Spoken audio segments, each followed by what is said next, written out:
It's quite well known the incredible number of calories that Tour de France riders have to consume in order to give themselves enough energy to get through the race. But what exactly do they do on the rest days, of which there are two? Do they continue with the same number of calories and try to replenish what they've lost over the previous week, or do they cut down on them slightly? Well, we are going to find out from Nutty Nige, also known as Nigel Mitchell. He's now head of nutrition here at the Cannondale-Drapac squad, and he's agreed to talk to us about what they're going to do on this, the first rest day. So let's come on into the bus.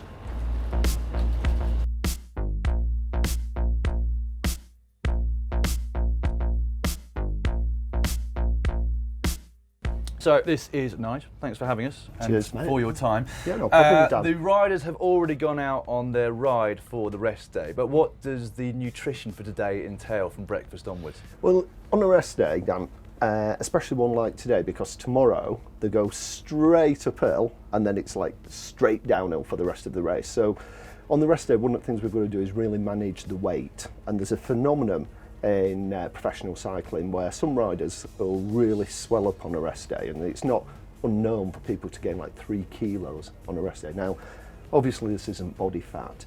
What it tends to be is fluid, and we believe the reason for this is that when they're racing they're just so used to turning so much fluid over, like, you know, when it's 35 degrees you're just sweating so much, so you're turning so much fluid over. So on a rest day the body's often hold on to it, and not only is the extra weight, so they've got to drag all that weight up that climb, but also some of the riders get what they call a block leg. Now you'll remember that from when you were riding. I had that most days. Yeah. Well, I know you used to get it sometimes on the rest days, and what really this is just where we have this super compensation. So super compensation is just where we've got so much fluid and so much glycogen just pushed into the muscle, and it just means that it takes, for some guys, as much as 100k to burn that off. Now we can't afford that to happen tomorrow because it's going to be fast from the gun, and it's going to be hard work. So what we're really working on today is to keep the guys' weight pretty low. And so what we're doing today is we're doing, from a food point of view, we're keeping the diet super simple. So we gave them a good treat last night. So Sean, our chef, did amazing steaks. So they all had fillet steaks last night, so they had a really good feed. And today we're doing like a low residue type day. So what that means is that there's not much fibre in the diet, not much insoluble fibre. So what we're doing that for is that, so again, when they're starting tomorrow, there isn't as much bulk in the bowel. So again, that just helps to keep that mass down, helps to keep the weight down. So for breakfast, they had millet porridge, which were a challenge for Sean to make it taste decent, and he did really well with that. They also had omelettes, we had some avocados, and we had plain basmati rice. So that were breakfast. So having something so simple means that they won't overeat anyway. And then lunch, it's going to be chicken, more rice, vegetable juice, prune juice, and evening meal tonight is going to be salmon, more veg juice, rice again. So they're out on their ride at the moment. How long do they do on their rest day? Oh, well, again, a lot of people don't realise that the thing when they're having a rest day, all they're going to do is lay about in the hotel with their feet up and just eat.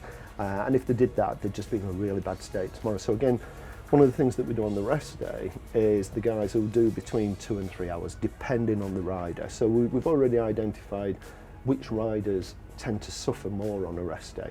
So their reward is doing more work on a rest day. So they do more work, and this is all again just turning over the energy substrate, turning over the fluid, and just making sure that they're just not getting that super compensation. And then this evening as well, again for these guys, we'll do a little bit of sauna as well. And a lot of people go, what? It's like 30 degrees and you're going to go in a sauna as well. So we'll also do a bit of sauna with these guys. So it's all about the fluid? It's all about turning the fluid over. Not fluid retention, is it? Not about having fluid retention, it's turning the fluid over. So what we will do with the guys is, I've measured the urines this morning to see how dehydrated or not dehydrated they are. And again, it's amazing to say the temperatures we've had. None of the guys are dehydrated, so they're really managing themselves well. And so what I'll do again is I'll check. Normally I'd only test the urines once a day, but I'll test them again later on. And what we'll do there is we'll make sure they're not becoming dehydrated. So we'll just keep pushing fluid and fluid and fluid, but actually pulling it through the body with the riding they're doing today, and then also in the sauna later. But if we get it wrong, then they'll be dehydrated and they're knackered. So we just need to get that balance right with them. Okay, thanks very much. Well, you said you were going to keep it simple at the diet today. I understood carbohydrates and fibre, and I think you lost me at low residue, but hopefully some of you out there will understand what Nigel's doing for the athletes here at Cannondale on the first rest day of the tour. So, rest days aren't just about putting your feet up and eating as much as you possibly can. There's a whole lot more that goes into the actual riding done on the rest day, and also the nutrition as well, especially when the following day starts on a huge mountain. Now, if you would like to see our entire Tour de France playlist, you can find that by clicking just up there, or if you're into your tech, we also did a tech piece at the start of the Tour de France, and you can find that video just in the bottom corner there. And if you're yet to subscribe to the channel, make sure you do so before you click on either of those. It's free, and all you've got to do is click on the globe. And if you like this video, why not give it a thumbs up too?